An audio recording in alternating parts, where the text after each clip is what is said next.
ஏமா ஜோ, உங்க பாட்டி காலத்து பாரம்பரிய டிஷ் ஏதாவது இருக்கா? ஏன் இல்ல, இன்னைக்கு நம்ம ஜோஸ் குக்கிங்ல எங்க அஜி சொல்லி கொடுத்த பக்ரி செஞ்சு காட்டுறேன். பச்சரிசி 2 டம்ளர் எடுத்துக்கலாம்.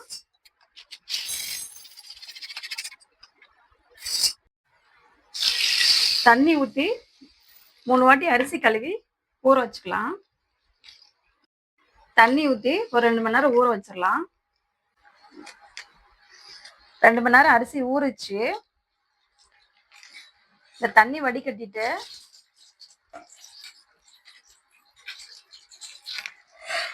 இந்த மாதிரி ஓட்ட பாத்திரத்துல போட்டு வச்சிடலாம். தண்ணி வடிட்டோம். இந்த மாதிரி காட்டன் துணி ஒன்று எடுத்து போட்டுக்கலாம். அரிசி ஃபுல்லா இதுல கொட்டி ஃபேன் காத்துல நல்லா காய வச்சிடலாம்.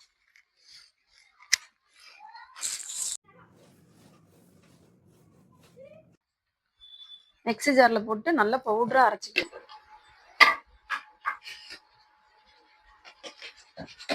ஜலிச்சுக்கலாம். நல்லா பாருங்க, ஜலிச்சு எடுத்தாச்சு.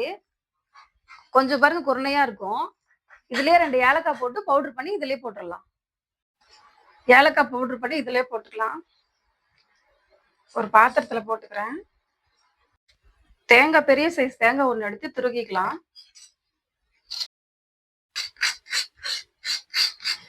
ஒரு தேங்காய் துருவனது இதுலயே போட்டுக்கிறேன்.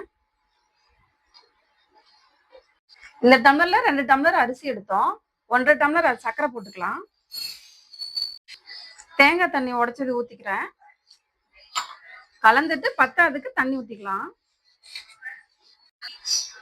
நல்லா கலந்து விடணும். ஒரு 5-10 நிமிஷமாவது கிளறிட்டே இருந்தாதான் கொஞ்சம் நல்லா இருக்கும். இந்த கலர கொஞ்சம் சர்க்கரை கரையும். பாருங்க, இந்த பதத்துக்கு வரணும். உருண்டை பிடிச்சா உருண்டை பிடிக்க வரணும். அடுப்பை தச்சு தோசைக்கல் வச்சுக்கிறேன்.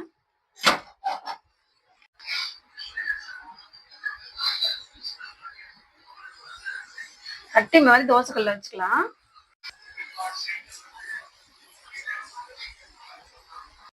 பாருங்க, இந்த பதம் கரெக்டா இருக்கும். திருப்பி போட்டு எடுத்துருங்க.